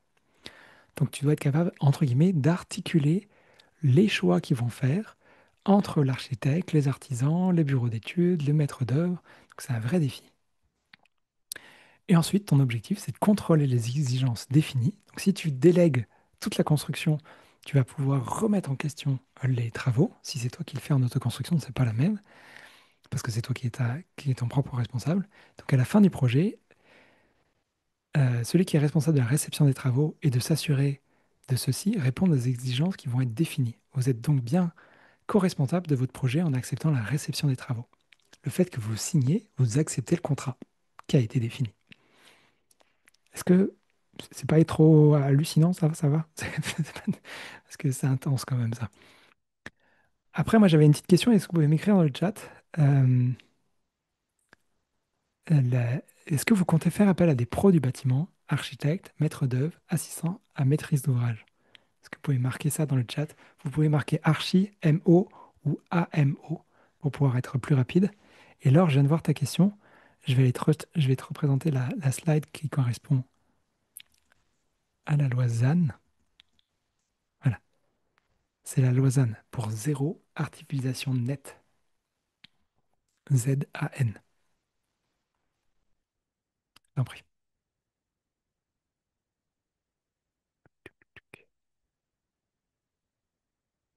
Alors, on a Laure qui a répondu AMO. Jonathan Archi déjà fait pour le reste non. Et Val Archi. Ok, cool. Merci pour vos réponses. Pour vous aider à identifier la différence entre MOA, AMOA et MOE, là, ils ont rajouté un E pour pouvoir dissocier, parce que dans œuvre, il y a OE attaché. Merci Colette, Archi assistance à AMO. Jacques, Archi déjà fait, cool. Mon client souhaite que ma maison ressemble à ça. Ça, c'est le maître d'ouvrage. Assistance à maître d'ouvrage, je vais aider à bien écrire les besoins du client et les transmettre au mieux au maître d'œuvre. Et le maître d'œuvre, je réalise le projet demandé par l'assistance à maîtrise d'ouvrage ou le maître d'ouvrage, donc vous, en s'appuyant sur les précisions de l'AMOA. L'objectif, c'est de réussir à identifier un peu qui est quoi et qui fait quoi. Euh, Moi, mon rôle, si vous avez envie un jour de travailler avec moi, vous êtes le maître d'ouvrage, je peux vous assister à la maîtrise d'ouvrage. Mais je ne fais pas la maîtrise d'œuvre, je ne vais pas sur le chantier pour construire. Alors, est-ce que vous êtes prêt à passer à l'action? Parce que, est-ce que vous êtes prêt à devenir un maître d'ouvrage inspirant? J'ai marqué inspiration, mais c'était inspiré. Et l'acronyme de maître d'ouvrage inspirant, c'est MOI. Ça veut dire moi. Est-ce que vous êtes prêt à devenir vous-même dans votre propre projet? C'est ça mon objectif. Pour la synthèse, tu es le maître d'ouvrage, donc les pros exécutent, toi tu pilotes. Et ce qui fait toute la différence entre une maison subie et un lieu de vie choisi. Donc la conclusion, tu ne construis pas juste des murs, tu construis ton cadre de vie. Et c'est ton rôle de le maîtriser. Donc, synthèse un peu des trois secrets. Atteindre, c'est perdre. Acheter ou concevoir, on l'a vu, la conception, c'est majeur. Et qui est le maître d'œuvre? Qui est le maître à bord? C'est vous-même. Quand on comprend tout ça, eh ben, on peut enfin passer à l'action en étant beaucoup plus clair sur l'avenir qu'on veut donner à son projet. Et donc, quand l'esprit est faible, les circonstances deviennent des problèmes. Lorsque l'esprit est stable, les situations deviennent des défis. Mais quand l'esprit est fort, les circonstances deviennent des opportunités. Un esprit faible, c'est quelqu'un qui prend le chemin de la facilité. L'esprit fort, c'est celui qui décide de prendre en charge son projet, les choix, et de bien s'entourer. Et de faire en sorte de suivre des choses qui vont nourrir son projet. Et donc, il nourrit son esprit et peut être capable de rebondir pour faire les bons choix, les bonnes opportunités. Oui, Laure, tu peux prendre une photo. C'était pour quand? C'était le tableau maître d'œuvre, maître d'ouvrage. Voilà, Merci. je t'en prie. Ah, tu sais pas prendre une capture d'écran? Non, ça marche pas sur cet ordi. D'accord, autant pour moi. Je voulais pas me moquer, je m'y attendais pas. Non, je suis désolée, ça marche pas sur l'ordi. Alors, non, je viens de voir que de mon côté, j'ai une image, moi, qui apparaît là. Euh, et cette image, c'est la nouvelle image du podcast, La Voix de l'Habitat. Et je suis déçu, ça s'affiche pas de votre côté. Je sais pas pourquoi. Alors, est-ce que vous êtes prêt à vous informer? Vous pouvez faire un signe de la tête si vous voulez, ou y faire oui. Est-ce que vous êtes prêt à bien vous entourer? Est-ce que vous êtes prêt à faire des choix? Parce qu'on est d'accord que construire une maison ou rénover une maison, c'est 30 à 36 000 choix entre maintenant et le fait d'avoir à vivre, d'avoir les clés de chez soi. C'est vraiment beaucoup, beaucoup de décisions. C'est hallucinant. Est-ce que vous êtes prêt à redéfinir vos priorités pour les mettre dans l'ordre? Parce que vous avez probablement des bonnes priorités, mais on peut pas en avoir plusieurs priorités, mais disons que si vous avez plusieurs priorités, peut-être qu'elles sont bonnes, mais elles sont peut-être pas dans le bon ordre. Est-ce que vous êtes prêt à vous choisir vous? Parce que ce qui est important, c'est vraiment choisir une chose essentielle pour faire en sorte que vous puissiez la réaliser. Et si être autonome, c'est être humain, comment devenir libre en imaginant son nouveau foyer dans sa nouvelle vie? L'idée, en fait, c'est de faire appel à des personnes qui ont de l'expérience. Dans mon cas, c'est que j'ai 18 ans d'expérience dans tout un écosystème qu'est l'habitat écologique. C'est pour ça que j'ai tendance aujourd'hui à me définir comme un médecin généraliste en bâtiment. Et, et je me suis toujours engagé uniquement dans l'habitat écologique. Donc je me suis énormément entouré d'experts compétents et passionnés pour être capable de gagner un maximum de temps et donc vous faire bénéficier de mon temps d'expérience, mais également le temps d'expérience de l'ensemble des experts qui sont intervenus dans la formation ou dans l'accompagnement pour pouvoir vraiment vous faire gagner pas des mois, mais des années. Donc si tu veux en savoir par où commencer, là aussi il y a une image qui ne s'affiche pas, je ne sais pas pourquoi, et que tu es prêt à te lancer dans le vide, Euh, j'ai mis en place une plateforme qui permet de suivre une formation où quand on prend l'accompagnement, il y a également accès à la formation pour pouvoir s'approprier toutes les bonnes questions à se poser et d'aller chercher les bonnes informations remises dans le bon ordre pour gagner énormément de temps. Donc pour ça, je me suis entouré d'une trentaine d'experts qui interviennent dans la formation, qui partagent leurs connaissances, leurs savoirs, leurs erreurs, leurs retours d'expérience. Ils prennent beaucoup d'études de cas pour pouvoir illustrer euh, ce qui est pertinent à utiliser dans chacune de leurs compétences métiers. Et c'est en France, c'est à ma connaissance, à destination du grand public, l'une des formations les plus complètes qui existent sur ce sujet-là. En tout cas, sur l'éco-construction. Vous pouvez trouver peut-être ça sur d'autres sujets, mais sur l'éco-construction, on n'est pas nombreux. Et si vous souhaitez vous engager et aller plus loin avec moi, je vous invite à prendre un rendez-vous pour pouvoir en discuter avec moi. Et on peut, comme ça, étudier où est-ce que vous en êtes dans votre projet. Je suis en train d'écrire le lien pour pas que vous ayez à le réécrire ailleurs.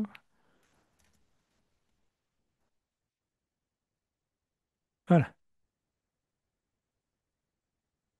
il part pas. Voilà. Et l'idée, c'est de pouvoir vous permettre d'entrer en joie et de pouvoir célébrer avec. Voilà. Vous voyez, le ça dépend, il revient là. L'art de communiquer, en tout cas, et de se poser les bonnes questions. Moi, je suis là pour pouvoir vous aider à vous poser les bonnes questions, à remettre les choses dans l'ordre. Et si je peux vous permettre de penser et d'aller à l'essentiel, je me suis amusé à prendre des citations, mais il y en a une qui est simple ici. Le danger, ce n'est pas ce que l'on ignore, c'est ce que l'on tient pour certain et qui ne l'est pas. Merci à Mark Twain qui nous partage cette sagesse pour pouvoir faire des choix qui soient bien alignés avec vos besoins. Donc, pour vous parler un peu de qu'est-ce que ça inclut un peu cet accompagnement, en gros, je vous présente une formation qui s'appelle Homus Domus, qui est en train d'évoluer en termes de titre. Mais l'idée, c'est de concevoir des maisons saines, écologiques et autonomes. Ah oui, j'avais noté un truc. Pourquoi Homus? Homus vient de l'homme, de humus et d'humilité. Donc pétrir de nos mains, de nos sens et de notre pensée, notre esprit, notre volonté et d'être capable de bâtir une maison de ça, je trouvais ça assez magique. Donc la méthode, elle se parcourt en 7 étapes. 7 étapes. Et, d'ici la fin de l'année, je suis en train de la rendre beaucoup plus accessible en seulement 4 étapes, avec d'autres bonus. Mais voilà. Et donc la première étape, c'est de faire en sorte de concevoir une maison qui soit adaptée à vous, de planifier en respectant la réglementation française, évidemment, de concevoir une maison performante, d'avoir une maison saine et d'avoir une maison qui soit autonome. Alors étonnamment, cette photo n'est pas adaptée parce qu'il n'y a pas tous les éléments d'une maison autonome. Et d'avoir une maison également qui soit une maison économe. Économie, économia, écologie. Éco vient de la même racine. Savoir gérer sa maison, savoir gérer son budget dans la maison, c'est la même racine. On a réussi à les dissocier dans notre monde moderne, mais voilà. Étape 7, nous, la planète et notre habitat, comment être capable de passer du rêve à la réalité. Donc les points clés, si c'est plutôt un accompagnement qui vous intéresse, l'idée c'est d'avoir un suivi qui soit complètement personnalisé. Donc il est à construire ensemble durant un échange. Et comme ça, vous pouvez être accompagné, conseillé et avoir un processus d'amélioration continue.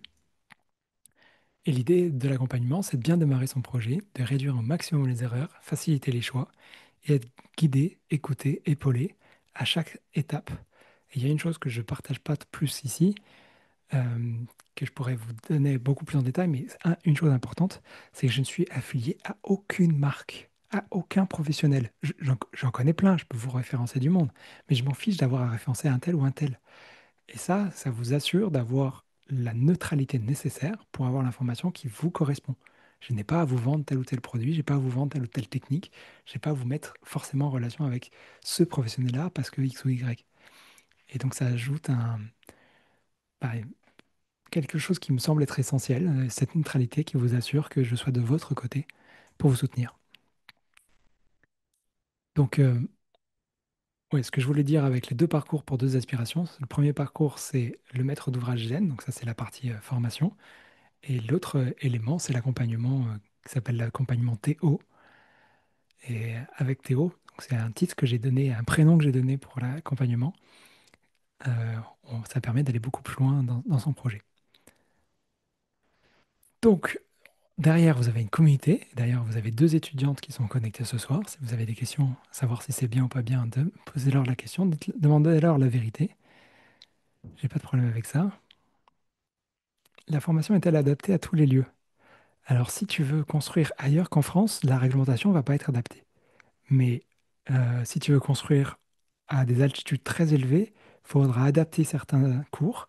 Et si tu veux construire dans des milieux tropicaux, il faudra adapter, mais il y aura les experts et les coachs qui vont être capables de t'aider à peaufiner les détails vraiment spécifiques. Mais au moins 80 à 90% du contenu va être correctement adapté à ton projet. Val, merci pour cette question, elle est pertinente. Ça, c'est un peu l'ensemble des étudiants qui ont pu suivre la formation sur le territoire. Je me suis focalisé sur la France, mais en vrai, on a des personnes en Martinique, en Guadeloupe, en Russie, en Allemagne, au Maroc, dans le Maghreb, de façon globale. Et, et j'ai des copains au Québec qui font ça aussi au Canada, au Québec. Donc, les 30 experts, on les a vus, la masterclass, le pré-rendez-vous. Je peux vous repartager le lien. En même temps, il n'est pas très loin, il est juste au-dessus. Tac, tac. Donc, si vous avez la peur de ne pas avoir le temps de concevoir une maison qui soit saine, écologique et autonome, si ça peut vous rassurer, vous pouvez vous engager seulement pour 2 heures par semaine.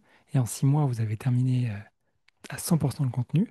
Si vous vous engagez plutôt pour 5 heures, donc une bonne demi-journée, bah, en 3 mois, c'est fait. Donc en 3 mois, ça veut dire que janvier, février, vous avez acquis plus de 60% du contenu, quoi. Laure, la formation n'est-elle pas redondante avec la formation vivant? Laure, c'est la même. Elle est redondante dans le sens où ce que toi, tu as suivi, c'est une version, là, c'est une nouvelle version que je suis en train de présenter, mais il y a beaucoup de cours que toi, tu as suivis qui sont à nouveau dedans, mais il va y avoir des nouveaux cours. L'avantage, c'est que quand vous vous impliquez, vous n'êtes pas seul. Si vous êtes nul en informatique, c'est adapté à ce que disait Jacques, si tu n'es pas très doué, t'en fais pas. Mais l'avantage, c'est que en fait, il n'y a pas besoin d'avoir de compétences, il y a juste savoir se connecter à un environnement web où une fois que tu as pu mettre ton email et ton mot de passe, et que tu as bien enregistré ton mot de passe pour pas le perdre à tous les coups, eh bien, tu te connectes et après tu suis vidéo 1, vidéo 2, vidéo 3, 1.1, 1.2, 1.3, etc. Donc, c'est pas très compliqué. Si tu as peur de te lancer, bah, c'est la bonne chose à faire, c'est d'échanger, de discuter, rencontrer des professionnels, aller sur des salons, acheter des magazines comme La Maison écologique, acheter des livres super passionnants comme ce qu'il y a derrière pour se poser les bonnes questions. Moi, j'ai lu et résumé des centaines de bouquins, un peu comme pour pouvoir aller vraiment à l'essentiel des infos. Donc voilà. La formation, ce soir, je la présente que en ligne, mais en discutant, s'il y a des personnes qui veulent venir en classe, j'ai une liste d'attente de personnes qui veulent venir en classe. Donc ça me ferait très très très plaisir d'organiser à nouveau une édition. Mais vraiment. Donc il suffit que j'ai un certain nombre de personnes qui veulent venir véritablement pour faire le cours en classe et genre, je fais tout ça. Donc si ça t'intéresse, discutons-en et dès que j'ai atteint une certaine quantité de personnes pour être sûr de couvrir les frais, parce que je paye les experts qui interviennent, eh bien je déclenche des dates et un lieu. Donc hâte de ça. Cool, bah écoutez, j'ai réussi à tenir en 1 heure et demie. Je voulais vous dire un grand, grand merci. Et n'hésitez pas à cliquer sur le lien pour prendre un rendez-vous. Vous pouvez aller aussi sur le site internet de Au Vivant pour avoir plus d'informations. Parce que si vous avez d'autres questions, il y aura toujours plus d'infos là-dessus. Et ouais, je voulais conclure avec cette belle petite phrase, la nature est belle et intelligente. Vous pouvez aussi, vous, en suivant une formation, en étant accompagné, en vous informant, vous pouvez avoir un MBA, c'est un nom de titre honorifique aux États-Unis, en Angleterre. Mais en fait, le monde change. Et moi, ce que je vous invite, c'est d'avoir un MBA en Master of Brilliant Adaptation, donc en capacité d'adaptation brillante par rapport à la nature, parce que vous allez pouvoir intégrer, acquérir les connaissanses de la nature pour votre budget de vie. Bon, ça fait très jolie phrase, mais c'était pour vous partager une petite synthèse. Cool, est-ce que ça vous a plu? Vous pouvez ouvrir vos micros et me partager vos interrogations, vos besoins, vos envies, vos blabla.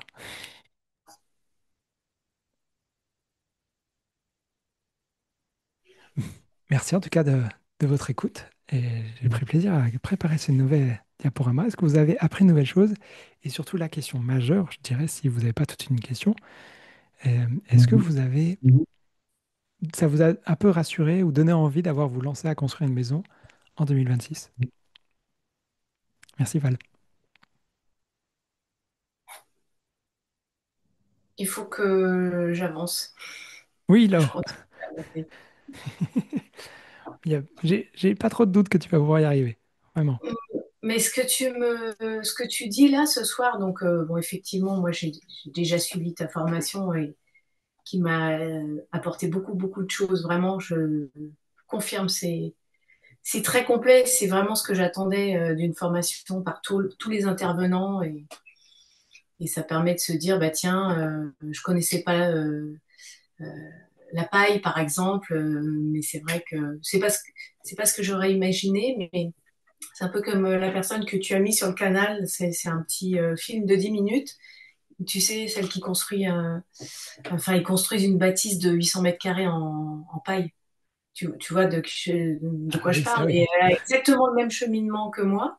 Ok. Où elle voulait faire un truc toute seule, finalement, elle a fait à plusieurs. Elle se voyait dans un truc petit, ils sont en train de construire un truc géant à plusieurs. Donc, C'est le témoignage de Laetitia que vous pouvez retrouver sur la chaîne YouTube. voilà. Et c'est vrai que le fait d'avoir tout plein d'informations. Bon, faut quand même les digérer. Ça aide à cheminer, avancer. Et peut-être là, ce qui manquerait, bon, au-delà de ma situation, voilà, que tu connais, qui est un peu bloquante, euh, c'est peut-être une espèce de conducteur. Un Je sais conducteur de pas si travaux? non, non, j'entends par conducteur, tu sais, quand tu as des personnes qui t'appellent pour une pub, et Oui. à chaque fois que tu fermes une porte, ils ont un conducteur d'entretien qui suivent. Donc, si la personne me répond oui, je vais là. Si la personne me répond non, je D'accord. vais là, etc. Et ils ont tout un conducteur d'entretien. Et je pense que adapté à tout ce que tu sais, peut-être ça pourrait aider certaines personnes à déclencher. Bon, voilà, c'est une idée qui m'est venue en même temps. Je crois que tu manques pas de projet, mais Non, je ne manque pas. Alors, je sais pas, je peux répondre en partie à ce que tu commences parce que je vois que tu as encore d'autres propos à dire. Déjà, l'interview, enfin, le témoignage que partage Laetitia, c'est en avance de la visite de la maison de là où elle vit maintenant, dans ce bâtiment de 800 mètres carrés. On a fait une interview et une visite de maison avec Rémi, le caméraman qui travaille avec moi. Et donc maintenant, il est en cours de montage. Il a plein de missions, donc du coup, je ne sais pas dans combien de temps on va avoir la vidéo. J'espère avant la fin de l'année ou au plus tard en début d'année. Donc vous allez voir une super visite de maison de 800 mètres carrés en botte de paille, plus un éco-hameau, tout un projet écologique super pertinent. Donc ça, c'est une première partie. Deuxième partie, tu parles d'avoir à essayer d'imaginer une sorte de branche qui, quand tu as tel type de projet, ça t'emmène là, si tu as telle question, ça t'emmène là, etc. oui, voilà une espèce d'arborescence. C'est ça. Et Mais dans le c'est monde, que ça emmène, comme les arborescences que vous avez fait, par exemple, pour le DPE, le PLU, nanana, tu sais, à chaque fois, ça. c'est la carte mentale. Ouais. Voilà. Et J'essaye de fusionner. mm, J'essaye de fusionner toutes les cartes mentales de tous les projets que j'ai pu accompagner, plus mes idées, mes envies de reformuler un peu tout ça. Avec grand plaisir, Jacques. Eh bien, avec l'IA aujourd'hui, j'essaye de créer un logiciel qui puisse m'aider à vider un peu le logiciel que j'ai dans ma tête pour en créer un. je vois bien la problématique. Et c'est pas si compliqué à transférer les informations dans l'IA. Ce qui est compliqué, c'est faire en sorte que ça fonctionne. Je ne sais pas très Mm. bien faire articuler ce truc encore. C'est encore nouveau pour moi. Mais voilà, il y a moyen de pouvoir arriver à un moment donné. Je vais être capable de vous dire, bah, vous voulez quelle maison, à quel endroit, quel est votre budget. Et peut-être que derrière, ça va vous sortir une fiche un peu globale de beaucoup d'informations. Ce que moi, je suis capable de voir en l'espace de 1 heure dans 1 heure de coaching quand j'arrive sur un projet, une maison ou un terrain, d'être capable de le faire en automatique dès que tu mets une adresse. Comme quand tu vas par exemple sur georisque.gouv.fr, tu peux marquer ton adresse et là il te dit voulez-vous sortir un rapport à votre adresse? Tu cliques sur valider, il te sort un PDF qui te dit à cette adresse, vous pouvez avoir des risques d'argile, vous pouvez avoir des risques de radon, de séisme, d'inondations, etc. Donc ça, c'est génial. Mais c'est être capable de connecter tous ces éléments-là ensemble, de les rassembler et avoir une réponse étoffée, éclairée sur son lieu de vie.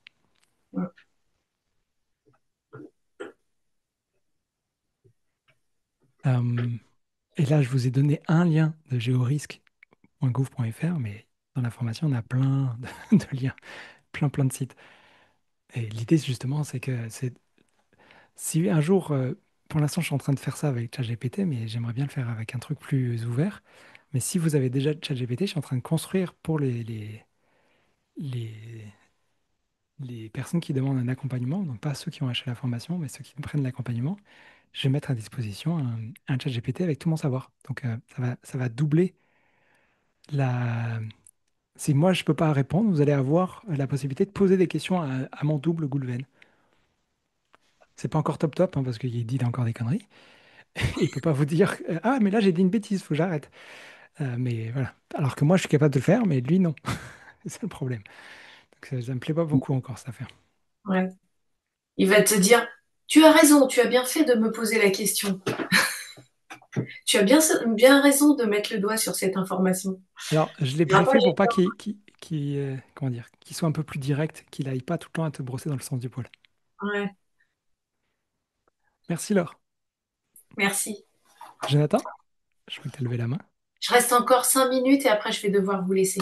Pas de souci. En tout cas, merci à tous pour cette soirée et merci à toi, Gouvet. Avec joie. Et bonjour à tous, bonjour, bonsoir Goulven. Salut. Merci beaucoup pour cette présentation. Donc moi je fais partie des étudiants vivants, j'avais suivi le cursus il y a quelques années et j'en étais très content. C'est grâce à toi notamment et à la méthode ARPS, je crois, que j'ai décidé l'endroit où vivre, donc qui est dans le centre Finistère. Parce qu'en fait je ne savais pas du tout où vivre sur la carte du monde et donc j'ai appliqué la méthode et je me suis dit, ah, c'est là. Donc je commence le projet de construction le 1er avril 2026. Ah oui. Merci pour voilà, c'est plié, c'est pesé, c'est comme ça. Et donc les informations que tu as fournies sont plutôt encourageantes. Donc merci parce que de toute façon je n'allais pas changer. C'est comme ça. Et puis j'ai une question toute bête. Je suis assez, je vais le faire en chantier participatif. Est-ce que toi tu as l'intention un jour de mettre en relation des porteurs de chantier avec des volontaires qui veulent participer pour faire un Twiza bien meilleur que ce qu'ils font eux? Alors, Parce qu'en fait, tu es je assez bon dans connais ce que tu fais. Cédric qui a fondé Twiza et je peux t'assurer Oui, que ce qu'il y a derrière, la machinerie qu'il y a derrière, elle est d'une complexité et d'un défi humain majeur. Je ne pourrais pas du tout m'amuser à prétendre être capable de concurrencer Twiza. D'ailleurs, je les ai d'accord, toujours mis en avant parce que c'est quand j'ai vu comment c'était, j'ai fait ah ouais, mais non, j'irai pas là-dedans. d'accord. Et Ensuite, l'autre pour être d'accord. capable de te mettre en relation. Par contre, ça ne veut pas dire que tu peux pas mettre dans. Donc là, on s'adresse plutôt vraiment aux étudiants, parce que ce que tu es en train de me dire, c'est il y a un canal public et un canal privé. Toi, tu es dans le canal privé des étudiants, et il y a plusieurs rubriques, et j'ai pas mon téléphone, donc je peux plus me dire laquelle c'était, mais normalement, il y avait une qui était en lien avec les chantiers, non? Alors effectivement, il y en a un qui s'appelle Organiser son chantier. Ouais, mais c'était un peu l'idée, Voilà. Donc en fait, tu m'autorises à publier ma petite annonce sur. bien sûr.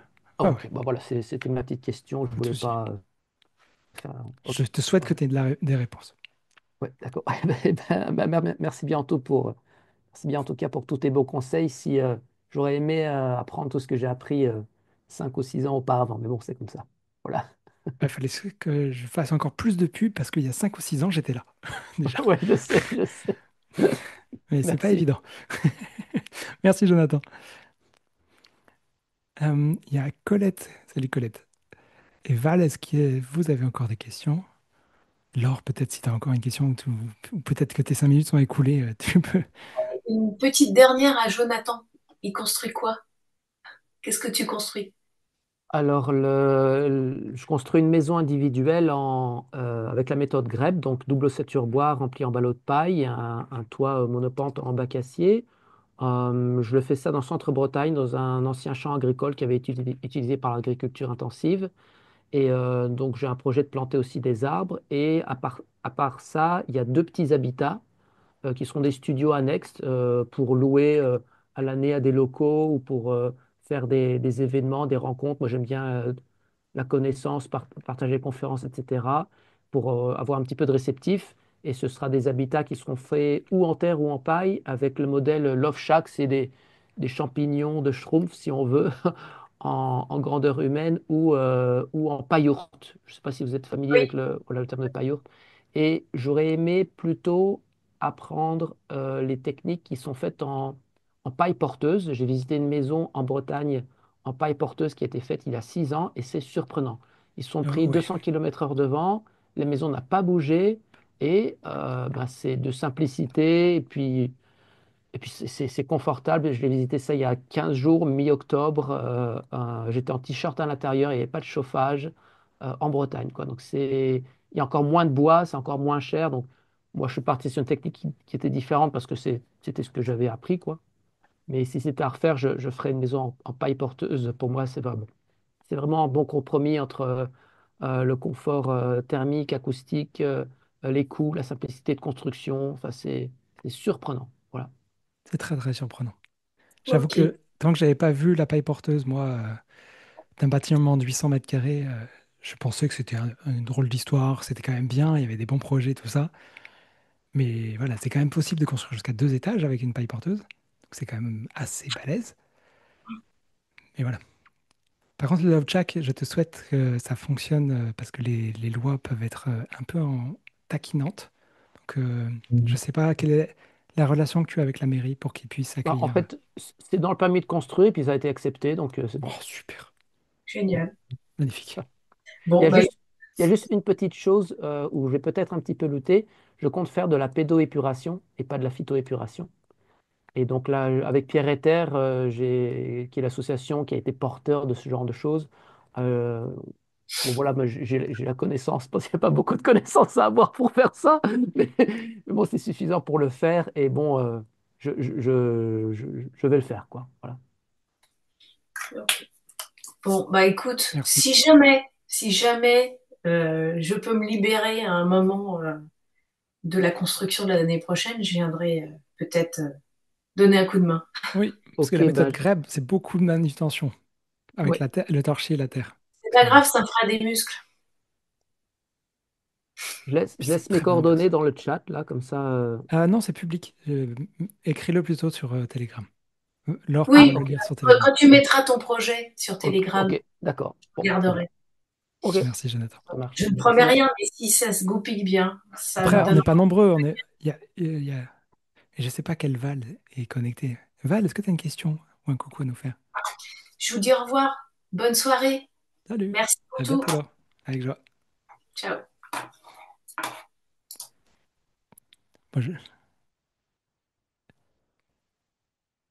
n'en sais pas plus. Bah, en tout cas, Jonathan, en partageant sur le chat, de toute façon, même Colette pourra le voir aussi. Elle est en invitation. Et Val, je ne sais pas, elle est peut-être plus devant son écran, donc c'est pas un souci. Du coup, merci en tout cas de ce partage. C'est top. Je ne m'attendais pas à partager. J'avais oublié que tu étais étudiant.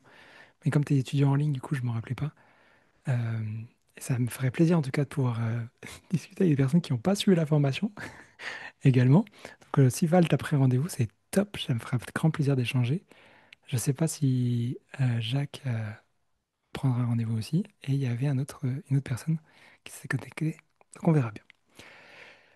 Moi, en tout cas, je vous souhaite une très belle soirée. Merci pour vos échanges. Et du coup, je vous souhaite une bonne nuit, un bon dimanche et un bon changement d'heure.